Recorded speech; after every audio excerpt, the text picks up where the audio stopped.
আসসালামু আলাইকুম, কেমন আছেন সবাই? আশা করি ভালো আছেন।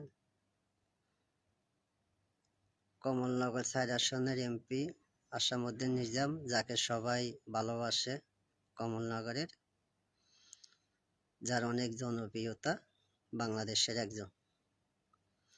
তো ওনাকে দুটি কথা বলি ওনার উদ্দেশ্যে, যেটা হলো আমাদের কমলনগরে সর শামসুদ্দিন রফিকগঞ্জ বাজারের একজন কর্মী ছিলেন বিএনপির, অনেক ত্যাগী, অনেক লাঞ্ছিত হয়েছিলেন, মোহাম্মদ মাজেদ।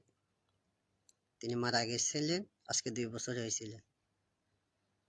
তার পিছনে ছিলেন মাকসুদ। মাকসুদ এলাকায় অনেকবার মারধর খাইয়েছিলেন, তারা অনেকে মারধর করেছিলেন, সে কোনো বিচার পায়নি, অনেকবার মামলার সাথে জড়িত হয়েছিলেন। তো এমপি সাহেব, এখন আপনি কি তার কোনো খোঁজখবর নিয়েছিলেন মাকসুদের?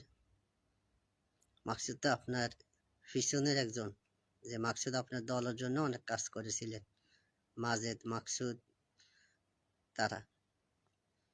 আপনি কি মাকসুদের কোনো খোঁজখবর নিয়েছিলেন যে মাকসুদ এখন কই আছে?